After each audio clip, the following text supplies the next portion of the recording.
بەڕێزان سەرۆکایەتی پەرلەمانی کوردستان، نێردەی تایبەتی نەتەوەیەکگرتوەکان لە عێراق و هەرێمی کوردستان، نێردەی وڵاتانی بیانی لە هەرێمی کوردستان، باڵێزخانەی وڵاتان لە عێراق ڕای گشتی و هەموو ئازادی خوازان.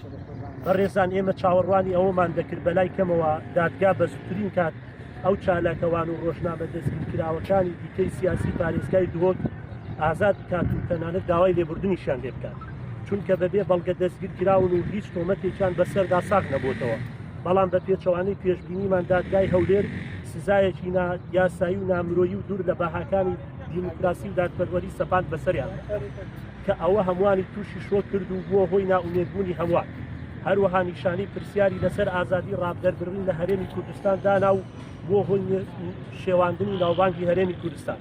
ئەم بڕیارە ئەوە نیشان دەدا کە لە هەرێمی کوردستان دادگا سربەخۆ نییە و حەزب دەتوانێت کاریگەری تەواوی لەسەر بڕیارە گرنگەکانی دادگا هەبێت. ئەمەش مای ناومێدبوون و پێچەوانەی بنەماکانی دەستوری عێراق و بنەما نێودەوڵەتیەکانی مافی مرۆڤ و ئازادیەکان. ئێمە وەک چالاکەوانان و ڕۆژنامەنووسان و ڕۆشنبیرانی چەمچەماڵ نیگەرانی قوڵی خۆمان بەرامبەر بە دەرچوونی ئەو بڕیارە ڕادەگەیەنین و داوا دەکەین بە زووترین کات بڕیارەکە هەڵگۆشێتەوە. هەروەها دادگای تەمیز هەڵوێستی هەبێت. لەگەڵ ئەوەشدا داوا دەکەین چیتر بەو جۆرە دادگا نەخرێتە خزمەتی حیزبەوە، بەڵکو دادگا کاری پیشەوەی خۆی بکات و لێلایەن بێت.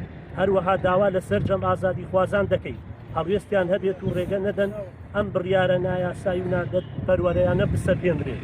داواش دەکەین کە نەتەوەیەکگرتوەکان و نێردەی وڵاتان لە هەرێمی کوردستان فشار بخەنە سەر هەرێمی کوردستان بۆ ئەوەی چیتر بۆ جۆرە دادگا بۆ خزمەتی حزب بەکار نەهێنرێت و چیتر داوای باشترکردنی ژیان و خزمەتگوزاری و ڕەخنەگرتن لە خراپی بەڕێوەبردن بە سیخوڕیکردن بۆ وڵاتانی دیکە هەژمار نەکرێت. گروپی هەنگاوی مەدەنی چەمچەماڵ 7 شوباتی 2021.